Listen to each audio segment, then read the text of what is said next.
For the love of God, Breathe.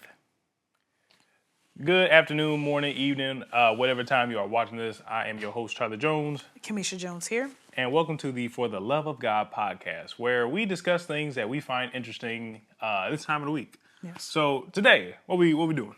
We're talking about the movie Waiting to Exhale. Black cinema classic, y'all. Specifically, I wanted to talk about, scenes and whatnot from this movie, but like women and how we pick men and red flags and all of these different things. Like we've been talking about this. I'm gonna keep talking about this till y'all get it. Somebody got to get it. Somebody got to get Somebody got to get it. So overall, what was your first initial thought of this movie? Because you've seen this multiple times, right? I've seen this as a child. Again, you know, like we were talking about soul food before, and most of these black films. I'm 29, so most of these movies came out before. Thank you. Came out before. I was really old enough to be watching these movies. Yeah. So Mama should not have let you watch. They know I was with grandma. Everybody's seen these at grandma's house. Grandma don't be knowing what you watching in the other room. She just be okay. What you got on the tube, baby? She cooking or she doing something. She knitting. She doing something. But she has no idea what you watching. But if it's on TV, it should be censored enough.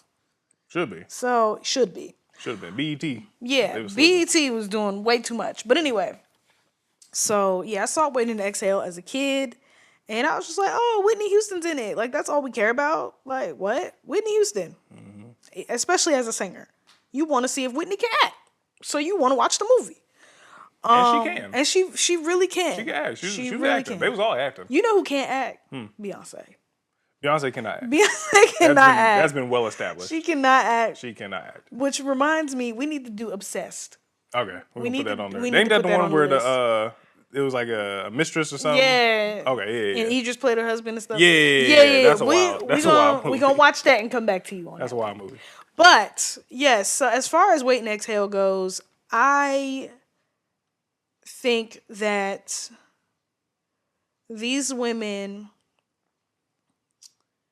eventually grew to a certain point of being more self-aware and being more aware of the men around them, but after the damage was done. And I think that the lesson in that movie is don't wait till the damage is done. So they got hurt, then they learned. Yeah. Okay.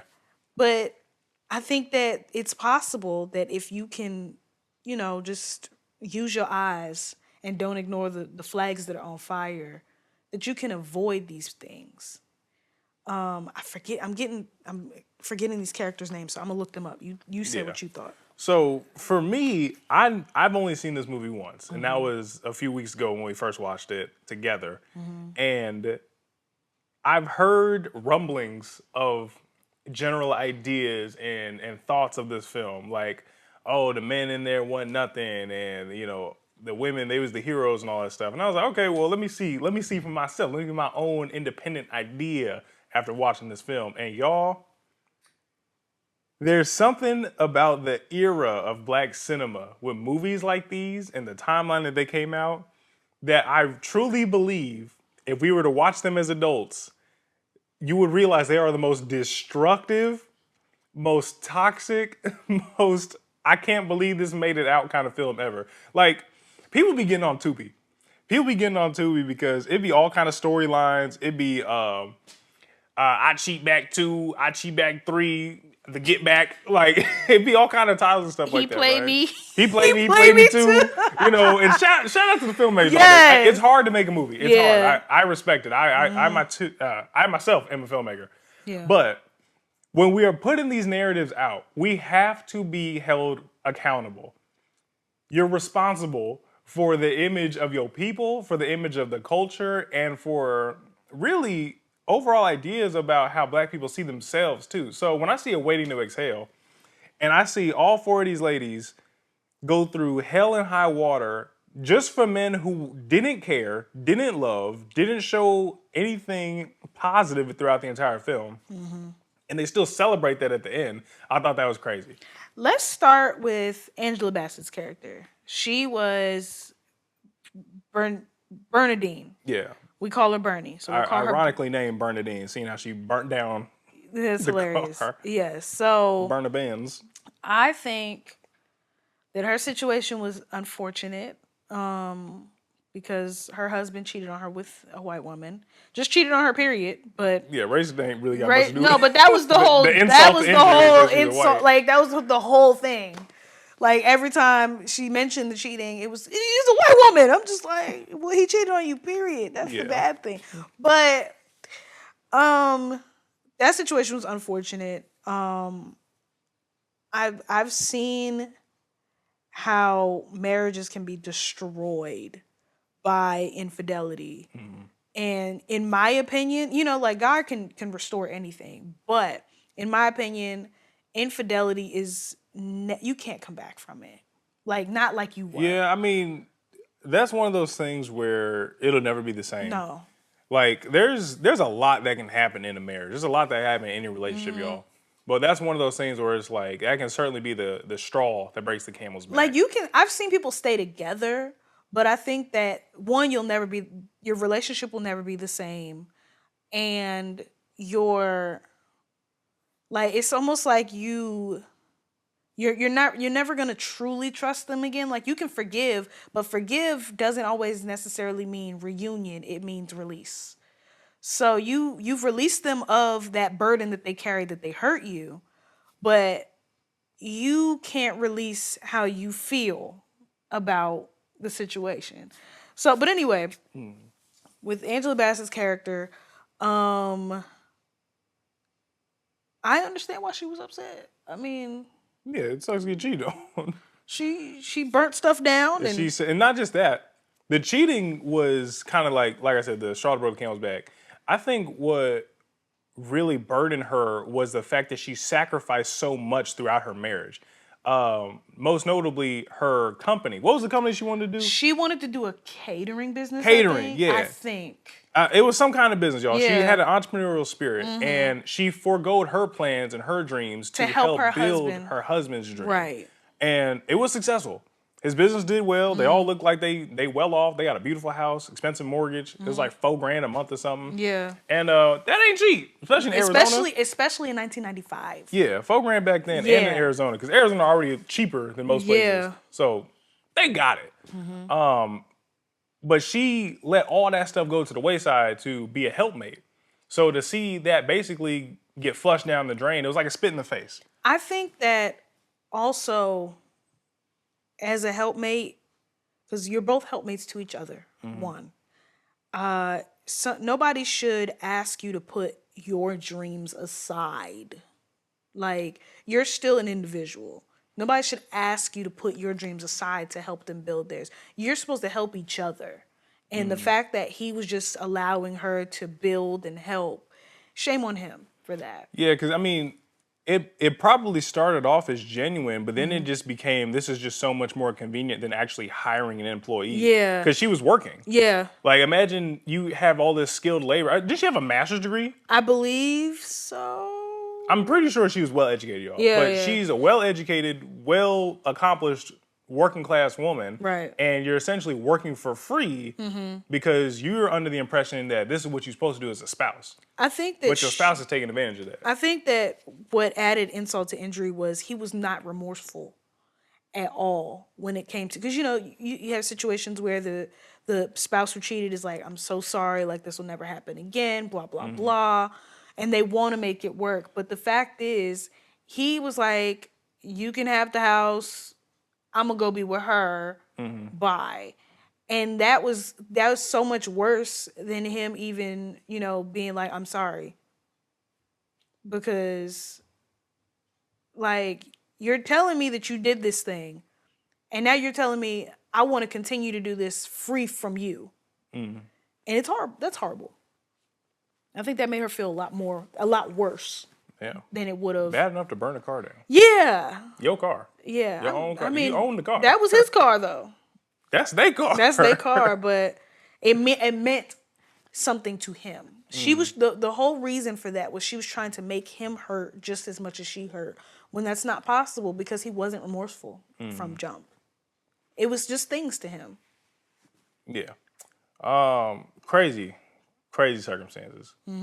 So yeah, her character was interesting, and then to see her arc over the rest of the film, she went from wife, mother, helpmate to, well, I got cheated on. So I'm gonna be the other woman now. yeah, That's where I was like, dang, Angela, what's you doing? I'm not a fan of how her character was written because one, you wrote her in as an angry black woman, which I feel like she was the angry black woman in this. I feel like they wrote her in as an angry black woman, so much so to the point of her husband was like, I need to go get a white woman because that's probably like how he felt during their marriage. She was just angry all the time. Yeah. And then he cheated with a white woman on purpose.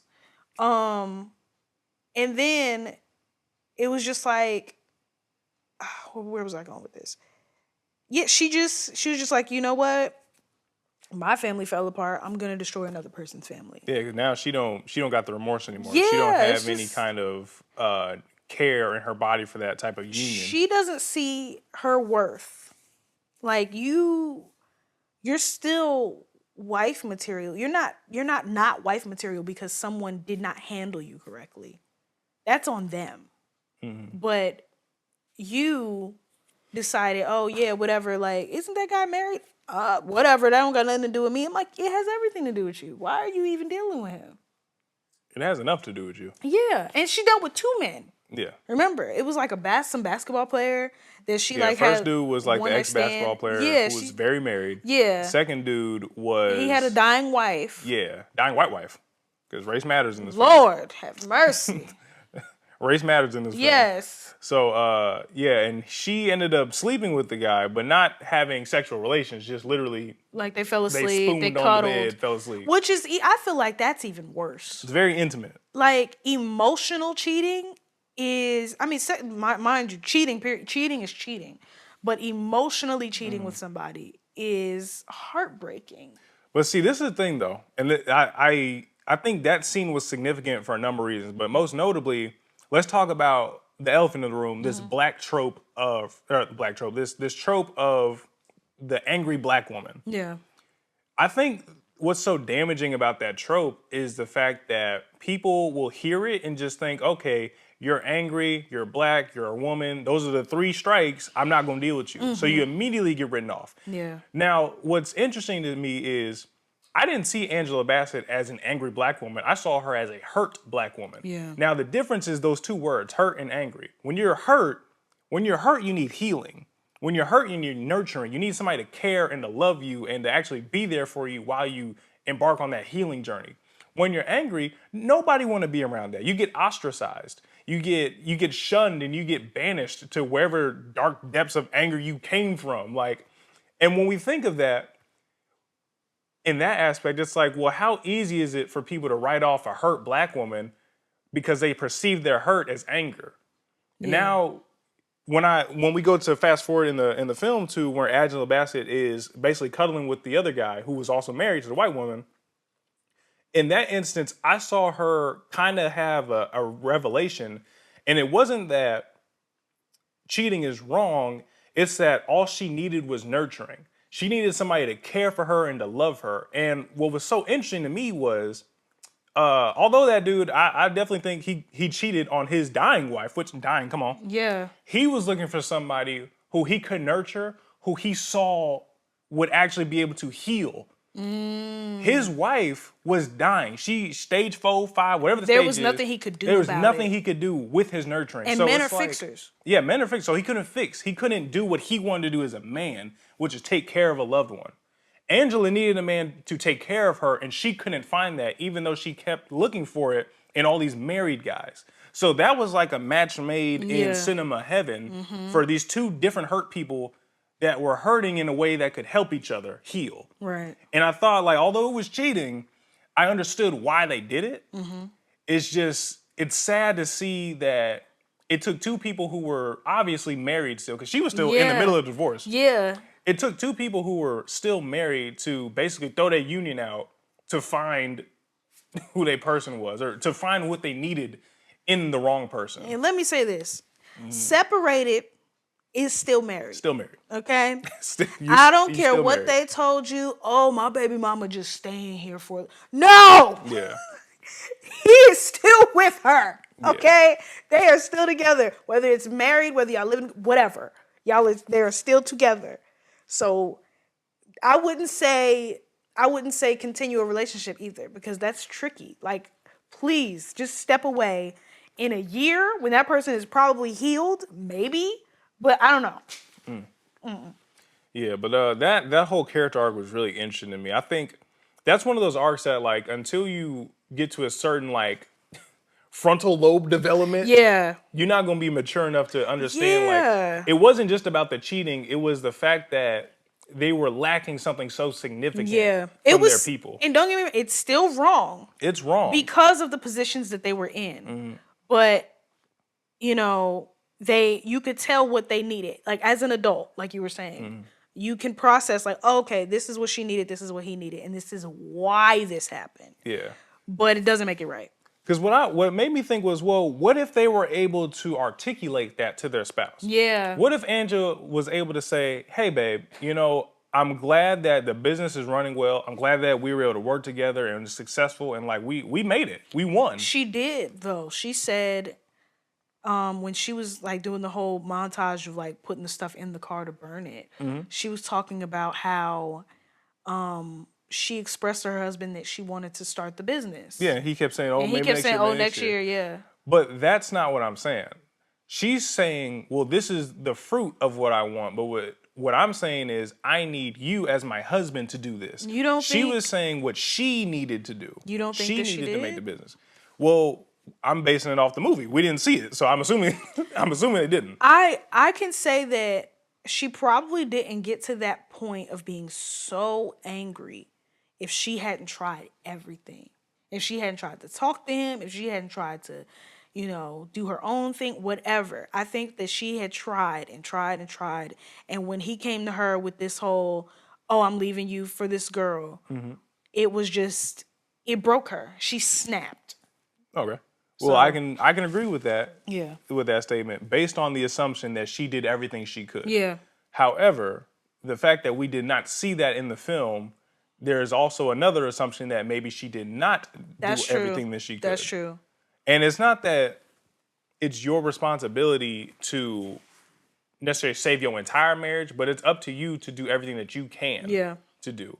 Now, if the man don't know what you're doing is, or what you're not able to do, or what he's doing is hurting or not hurting, whatever, that's something you got to talk about. That's my whole point. You just got to talk about it. You got to talk about everything. You can't just talk about what you want. You also talk about what you need. Yeah. She needed nurturing. She needed love. She needed somebody to give a damn about her. But this she didn't have that. This also goes into being self-aware, because you have to, like, her wanting the business was a symptom, like you said, it was a symptom of something bigger.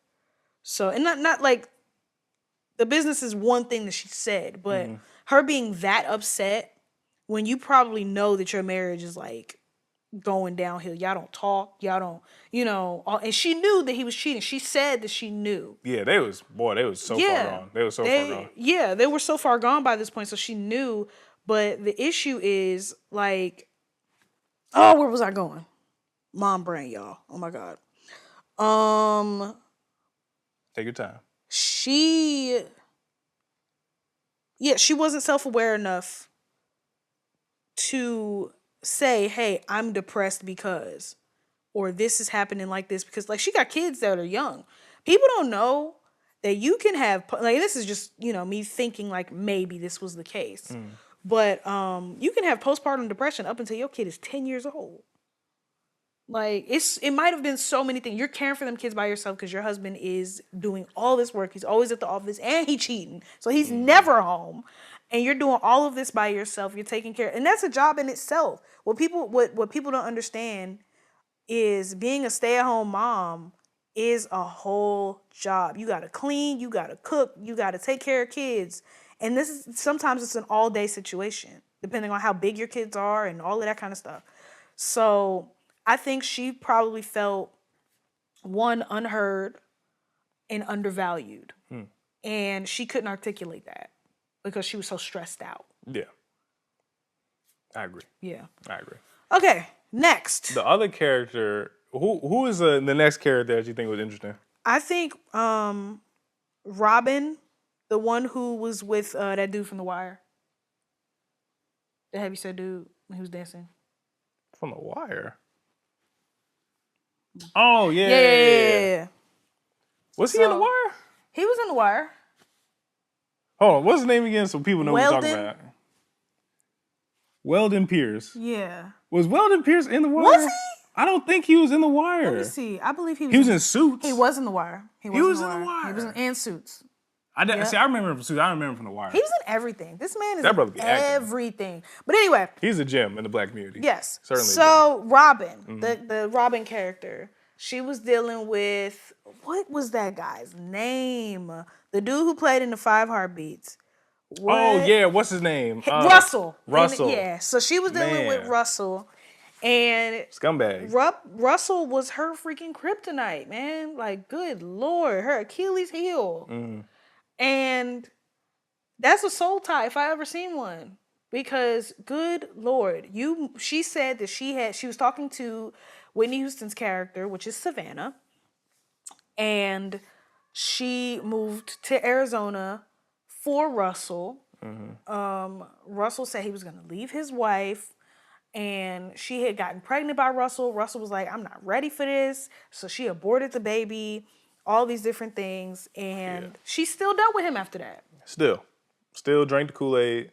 Still dealt with all the nonsense that he was putting her through the whole time. He was leaving clothes at her house.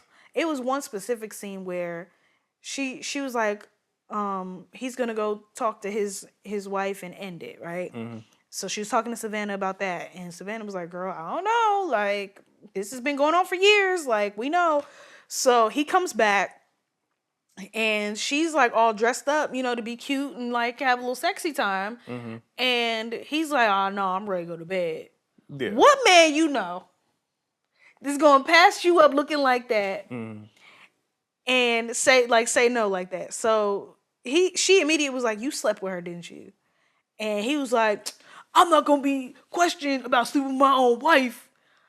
Yeah, it's real interesting. Yes. It's interesting when all the husbands that they were dealing with decided to be husbands. Yes. Instead of what do you call a man that's a mistress? Are they also called mistresses? No, I guess side dude. Not a side dude. They cheating. Yeah. They cheaters. I don't know what you call it. I've never heard that term before, if there is a term, but that's interesting. Put it in the comments if you know what that's called. Yeah, I think there is a word, but it's escaping us right now. Yeah.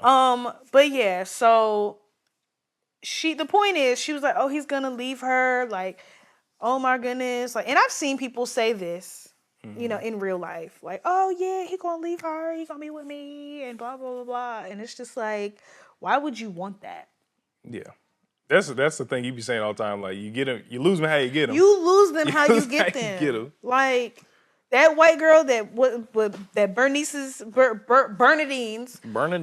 husband went to be with. That she gonna lose him how she got him. Because the issue is not the spouse. It's the cheating spouse. He has an issue with himself. He doesn't value himself. So yeah, with her situation.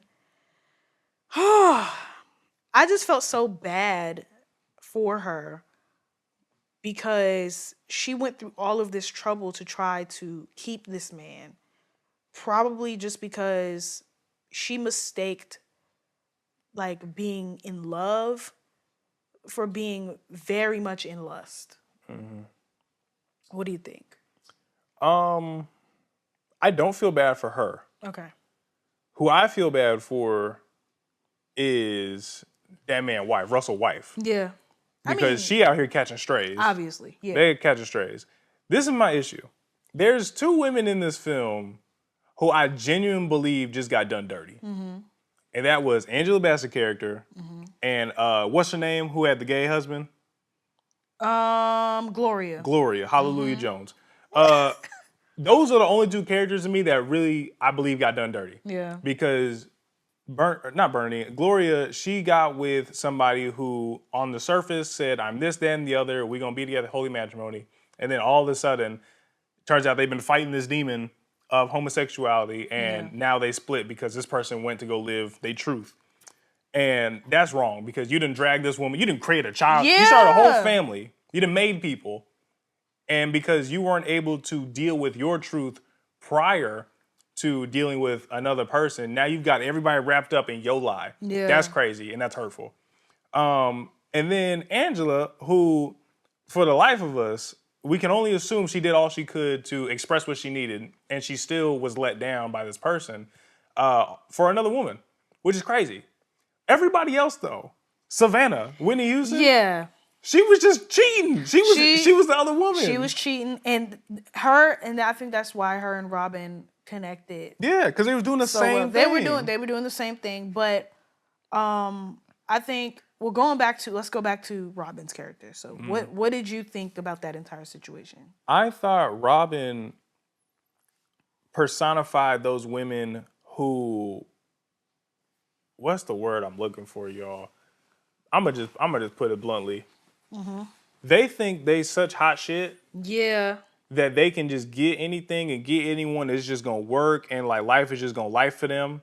But in reality, relationships take work. Yeah. You trying to steal somebody who, for what we know, put in the work to become a husband, put in the work to be married, and you're trying to steal somebody else's person because of jealousy, envy, or whatever the case. You want something that somebody else has. You want something that's wrong. You want someone just because you think you can get them. Yeah. And it's just like, or just because y'all did the do and it was good and you're like, oh well, this is mine now, I'm claiming this, and it's just like that wasn't yours to begin with. Yeah, he it should have never got to that point. He shouldn't have been doing that. And you shouldn't, the second you found out if he was lying, you should have been like, oh no, I gotta cut this off. Like, I can't do that. See, but that right there though, that goes back to previous statements we made in other videos where like you see the flags, but you ignore them.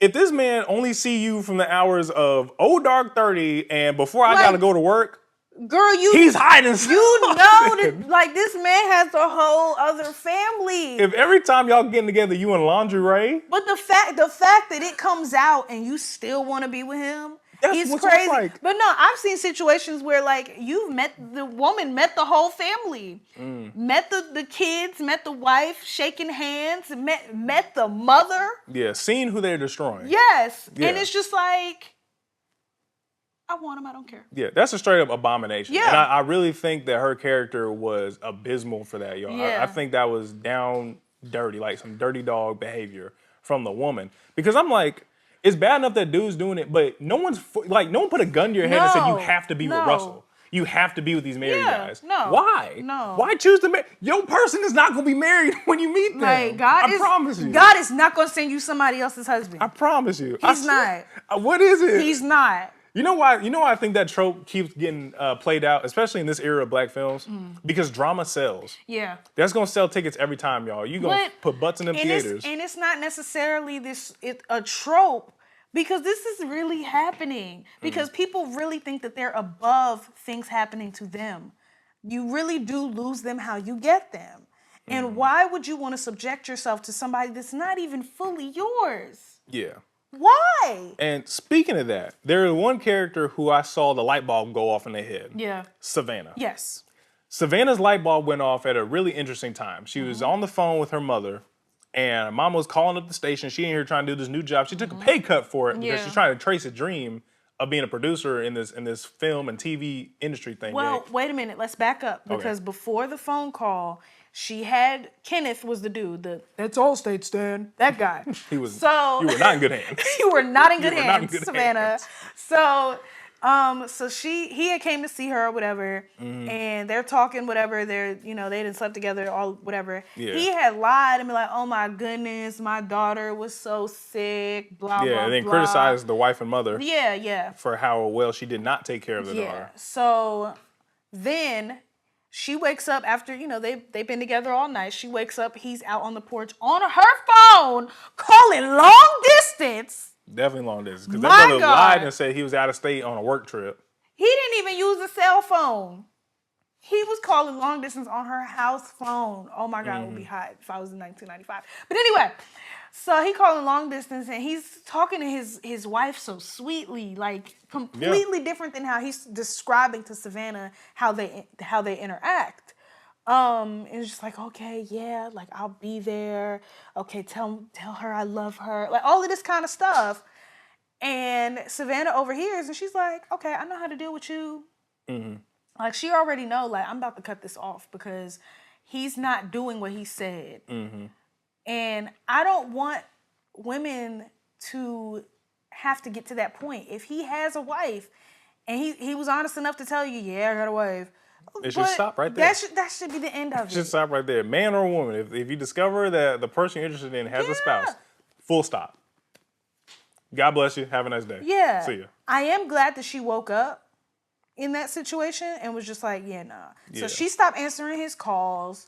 The last time she saw him, like she like dumped water on him. Oh, and matter of fact, real quick, without that scene, I thought that scene was very important because that showed how breaking up in a public space can be safer for a woman if she feels like it might be a dangerous situation to do a clean break. Yes. Now, men can be crazy, y'all. Men and women can be crazy.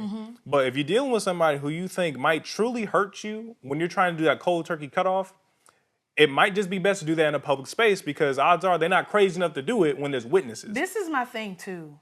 That's so important because you're dealing with somebody who's lying about their entire life. And you're now waking up to the situation and you're like, okay, I'm going to take a step back from this. Be smart. Because all of that kindness to you is also a lie. It's also a lie. Because the second that you don't do what he wants, you're the scum of the earth to them. I'ma fight you. Like, I don't care about you at all. Because they didn't want you, they didn't love you, they wanted what they could get from you. Yeah.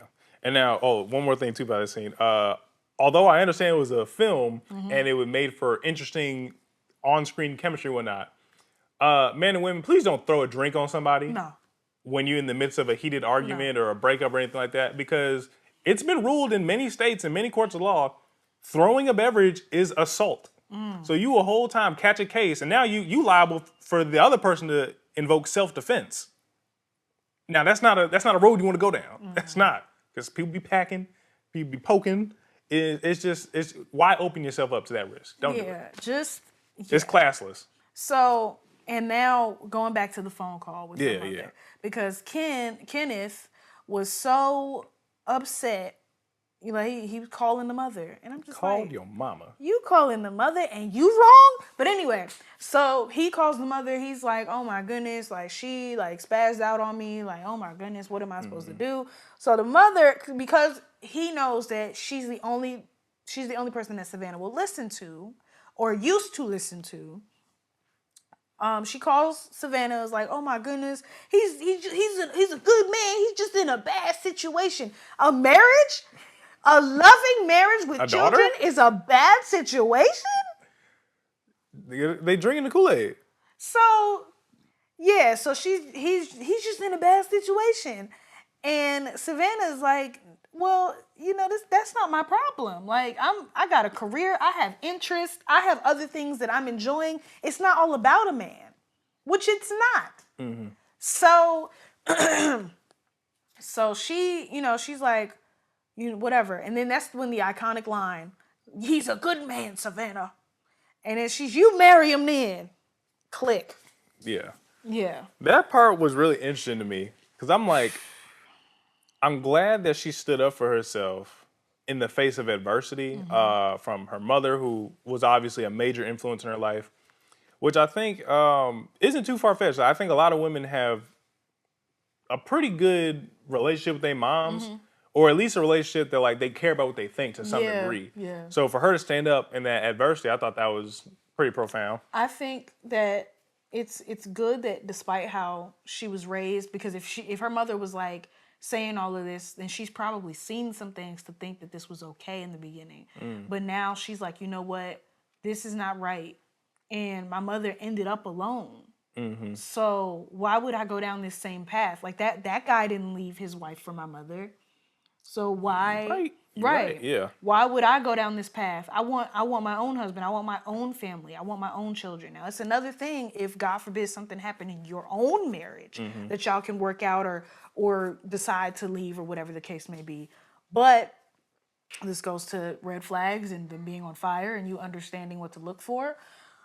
But she didn't want to go down that path. And she was just like, nah, look, I'm cutting this right now. Yeah, she saw enough of the flags. Yeah. It was obvious, but she finally saw the last one. Yeah.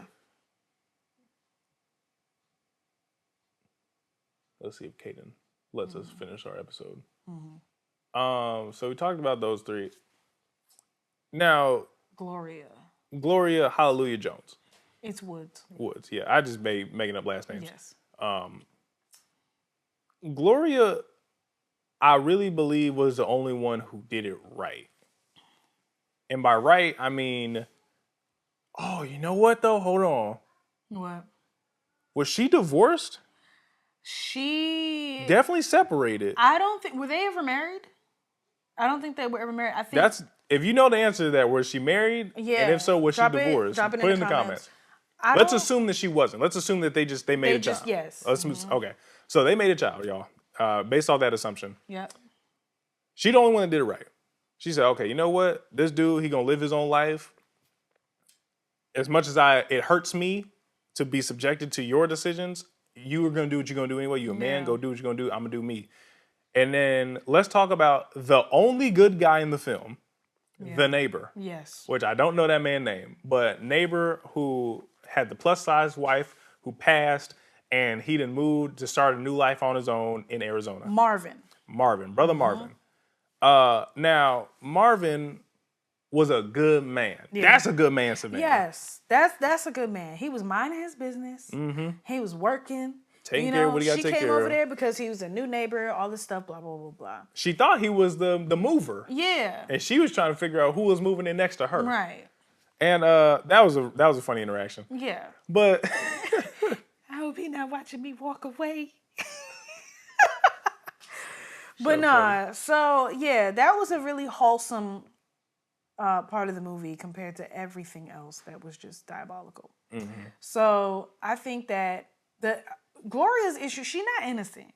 She's not innocent. And relationship-wise, romantic relationship-wise, she is. But her relationship with her son,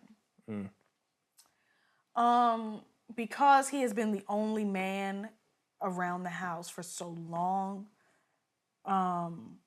she had grown this attachment to him, like, you're supposed to stay. You're supposed to take care of me. You're supposed to hang out with me. Was treating him like a husband. Yes. And we've seen that. Yes. We've certainly seen that before. That's the thing that happens sometimes with Single mothers. moms. Yeah, single moms, Yeah. basically, with boys. And your son is not your man. No. Don't hold him back because you felt left behind. Don't do that. That's not cool. Your son is your son. And eventually he's going to grow up. He's going to get married. He's going to have his own family. He's going to leave and cleave. Same thing with your daughters. Same thing with your daughters. That's not your best friend. We've seen it that way too. That's not your homegirl. That's an unhealthy relationship. Like, yo, for you to think that, oh, I'm just going to stay with you and we just going to be cool. Like, no. Yeah. Like, everybody has their own life and their own path, especially your kids. Let them go. Let them live their own life. Let them make their mistakes. Let them come to you for wisdom. But you have to also be in a place where you support them and what they're doing. Because that I think, had she not let go, because he was going to go anyway. He was going to go. Anyway. And that relationship would have been very strained. But that's what I'm saying. If you don't want a relationship with your kids to be strained, support their endeavors, support them in what they want to do, because if not, there's always gonna be an asterisk on your relationship, and they're never gonna want to be around you. It's a privilege for your children to want to be around you when they are grown people. I want to talk about that word support. Okay. So let's see, for example, when people hear support, I think there's this misconception that support means agree. Okay. Oh, yeah. That's why I just looked at the definition, y'all, because I'm real big into words and I'm real big into meaning. I think everything needs to be intentional. So, definition of support. Number 1, bear all or part of the weight of or to hold up. Number 2, give assistance to, especially financially, and able to function or act. And able to function or act. And if we're just going off those 2 verbal parts of support, that has nothing to do with agreeing with what the person does. Absolutely not. Now, let's talk about the noun. First one for the noun definition, a thing that bears the weight of something or keeps it upright. So a structural beam, a table leg, your leg supporting you. And number 2, material assistance. He urged that military support be sent to protect humanitarian convoys. So what all does that mean? Support just means if I'm saying, hey, mom, I want to do a thing. Hey, wife, I want to do a thing. Hey, dad, I'm trying to do a thing. You know what, buddy? I don't necessarily agree with that, but what can I do to help you in your endeavor? But I love you and I support what you're doing. I'm choosing to help you be as successful as you can if there's anything that I can do. And with sometimes support doesn't mean financially supporting or agreeing. It at all, really at all. It means just telling them that you love them. Mm-hmm. Telling them that you love them. I don't agree with what you're doing, but I love you and I will always be here for you. Yeah. That's it. That's literally Couldn't have said it better myself. I love you and I will always be here for you. That's it. Mm-hmm. And I think that if more parents approached what their child decided to do with their life like that, they would have a better relationship with their kids. Because it's not your life. So what if you don't agree? And think about what it means to be supported. Like, if you're hearing that as a child, if you're hearing your mother, your father say, I support you no matter what, win, lose, or draw, I got you. Mm-hmm. Now, what does that do to me? That lets me know that, okay, I have a safety net. Yes. I can take a little bit more of a risk with my dream. I can take a bit more of a risk with my endeavor. I can go further. I can go harder in this thing, knowing that if for whatever reason, if everything was lost tomorrow, I can still go back to my family. Yeah. That is so encouraging to hear. That's what my mom did. There's nothing wrong. And that's the black family has to get out of this whole, I'm done raising you at 18.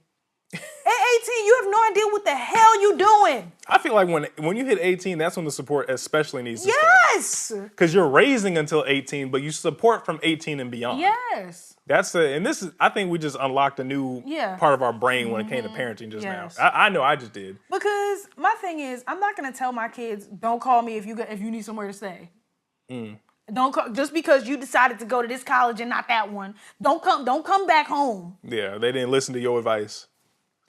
Like, I got a life too. Yes. I got a life too. And this is the thing too that's so irritating to me. How are you going to give me advice on something you've never done and somewhere you've never been? All you can do is support me. All you can do is pray for me and pray that it works out. You can't sit here and be like, well, I would have did. I'm like, but you didn't. You didn't. You didn't. I don't, and this is just me. It's just my opinion. I don't take advice from people who are somewhere that I don't want to be. I agree. If you haven't made $1 million, don't give me advice on how to make $1 million. Because you know what you need to do. You need to skip that tall frappuccino in the morning. Put that $5.38 toward the LLC. Like, are you a millionaire? And once you get your LLC, are you a millionaire? Like, that's all I want to know. No, we're not gonna do that. That's a hot topic. That's a hot take because, don't get me wrong. I believe listening to your elders and having older people around you with wisdom, but that's wisdom about life, not about careers and about different things. If you've never had a successful marriage, don't talk to me. maybe tell me some things that you did wrong. Like if you're self-aware, if we're having a conversation and if you didn't have a successful marriage, but you're telling me the things that you played a part in that made your marriage unsuccessful, that you played a part in. You're not, oh my God, I hate her. She did this, she did that. No, tell me what you did. Right. If you're a father and you're like, you know what, son? Yeah. I appreciate that you and your wife together. I really hope that y'all stay together for a long time. I know you saw your mom and I, we had our back and forth. If there's one thing I can tell you, it's something I did wrong. It's instead of coming straight home, I went to the bar. And I got really acquainted with Jack and Daniels. And Jack and Daniels led me to make some really bad decisions that caused resentment and strain and divide, and that led to an eventual fall of my marriage. Yeah. So with that lesson, do with that what you will, but just know that it could happen. Like, don't get me wrong. Take all the advice that you get with a grain of salt. Like, you don't have, like, hold it up to your life and see if it applies. Yeah. But if somebody is blamey when they are talking about like situations when it comes to friendships, relationships, whatever. Oh, I didn't get successful because such and such stole this one song that I had. And I'm just like, don't tell me what I should do. Tell me what you did. Yeah. And then let me make my decision based on your experience, because that's what wisdom is. It's shared experiences and decisions made off of those experiences. This also goes into being self-aware. If you don't evaluate yourself like, oh man, like I could have did this better. If you don't look back at your failures and your accomplishments and things and learn from these things and look at what you could have done to change the outcome, I can't have a conversation with you, because everything is everybody's fault. And that's not how life works. You are in control of your own life. Yeah. So only good dude in the whole film. And you see how passionate we got about that. Yeah. Like, it's important to talk about those things, because how often do we just like brush it off like, oh, somebody will take care of it. Yeah. It's somebody else's responsibility, or, it'll work itself out. No. These are all active decisions that we as adults have to make every day.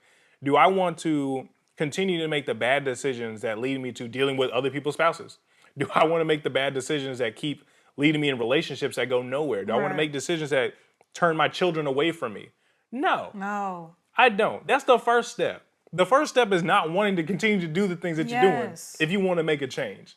The second step, identify it. If you want to make a change, because there's people that are very content in being alone. And being very, like, you know what? Oh, it's everybody else's fault. That's why I don't have no friends. That's why I don't got no family. I'm just like, no. Like, because it's everybody else's fault. But you have to understand, if you want better for yourself, if you want to do things differently, you have to evaluate your issues. And everybody has them. We all got them. The main point of this is everybody has issues. Everybody has things about themselves that they need to evaluate and fix. Yeah. So I think my final point for this film, wait and exhale, in case y'all are just tuning in. The ending pissed me off. The ending absolutely pissed me off. We saw in the beginning of the film, it started off as like a New Year's celebration, right? So a whole 365 days has passed. Everybody has been in these crazy relationships. Everyone's had all these epiphanies and all these revelations. Oh, wait a minute. We missed something. Robin's character got pregnant by Russell again. Oh, yeah. She got pregnant by Russell again. And that's important because of my final point as well. Yeah. Huh? Yeah. Did you poop? You changed this one? I changed the last one. It stank a lot. All right. We'll take one parenting break. And I will finish my thought. That boy just wanted shorts. That's it. Okay, we're back. Welcome back. So yeah, what the last thing you said was, by the way, Russell got her pregnant again. Yeah. Crazy work. Which leads me to my final point.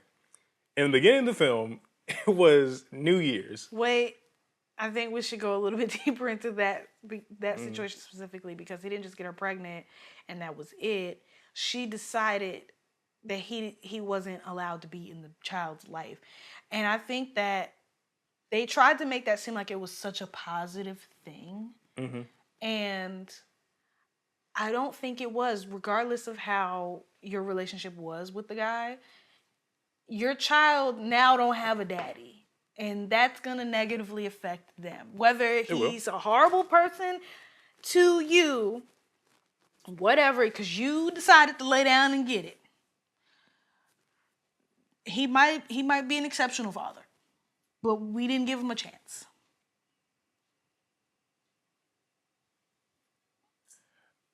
Personal opinion. Okay. I do not think you can call yourself an exceptional father if you are not first an exceptional husband. Okay. Personal take. Because what type of example are you setting for your children? And don't let it, boy or girl, really think about it. If you're a boy and your husband or your father is a terrible husband, what are you looking at your dad like? Brothers out there, for if your dad was there, if he wasn't there, and you saw how he treated your mother, what did that make you want to be like? Did you say, dang, this is my role model? This is the guy I want to be like? This is who I'm trying to be when I'm older? Or did you say, I don't care who I'm going to be, I just know it's not going to be that? If it's the latter, that's because he was a terrible husband. Well, this is the thing. You specifically, you chose to do something different than what you saw. But other people... Because he was a terrible husband. But some people, they do the exact same thing. And it's just like... And they use it as an excuse. So looking at Russell's character, he seems like the type that'll be like, well, my daddy wasn't there, or my daddy did this to my mom, so I'ma just, this is my excuse. Yeah, I'm gonna repeat the cycle. Look how I turned out. Yeah, you turned out awful, bro. Yeah, you did the same thing your daddy did.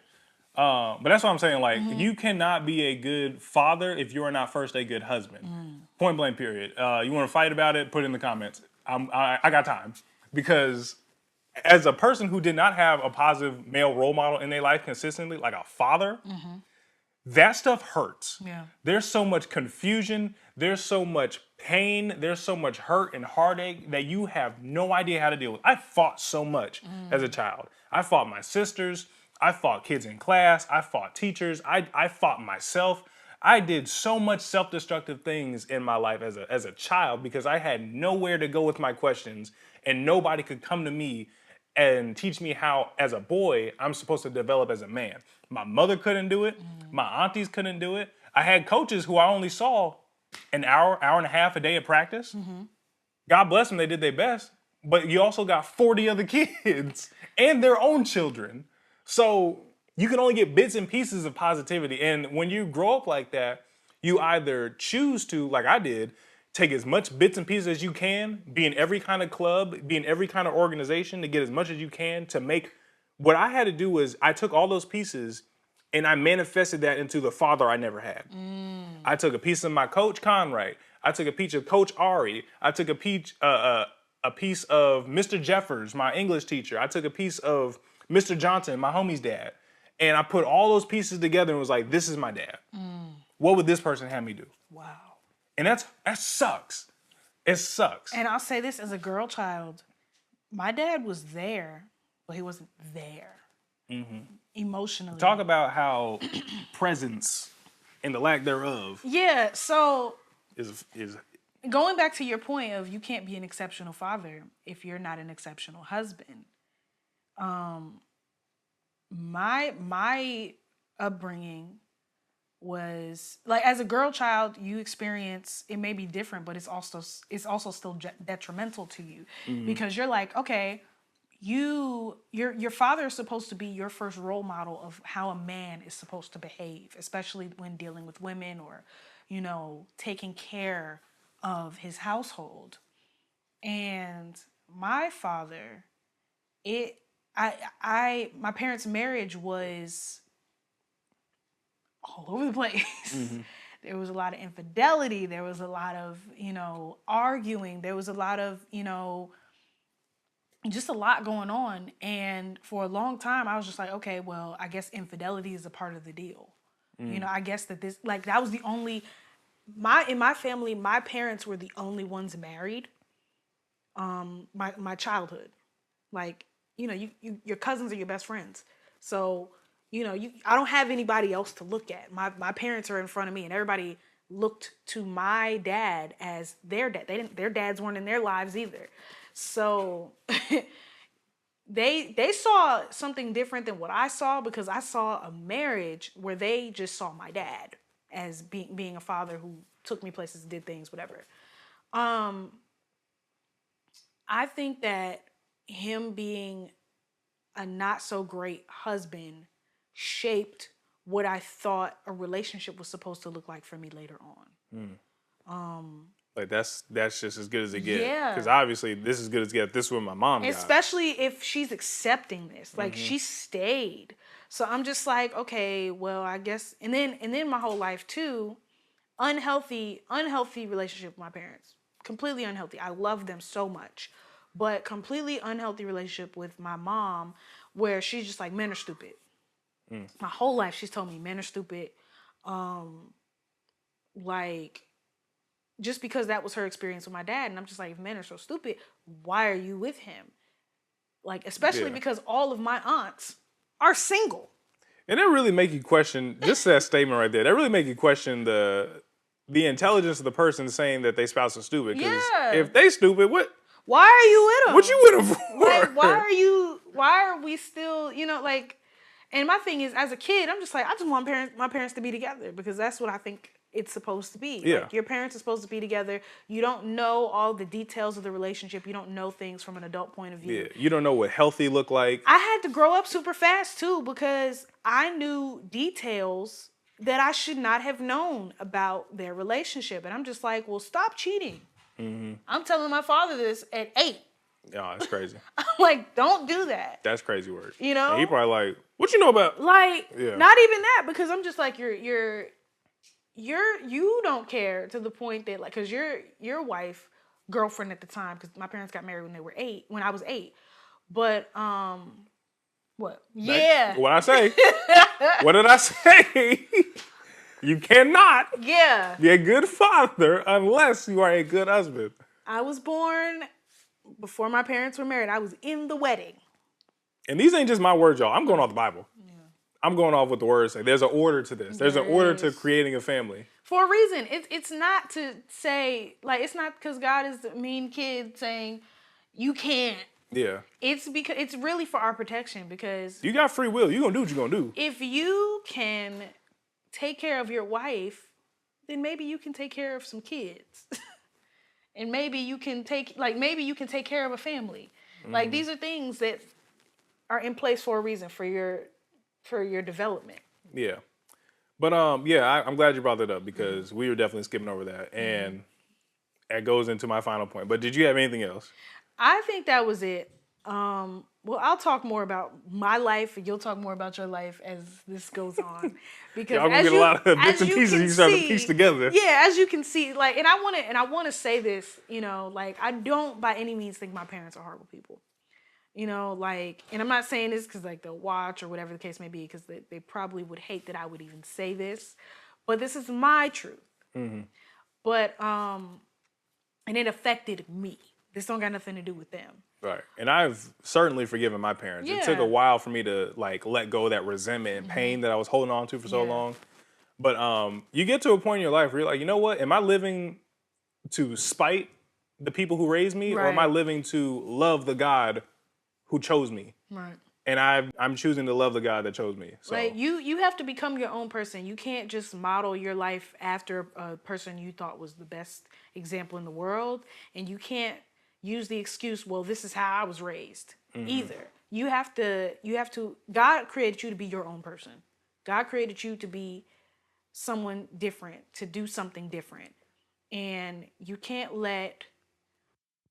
Man, y'all ain't gonna believe it, but the mics died. Ain't nothing but the devil, though. That's what happens when you really start talking about the love of God and how Jesus saved your life and whatnot. But take our word for it. We made some pretty decent points by the end of this.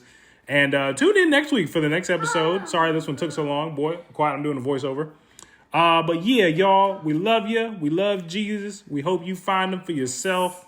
God bless and goodbye.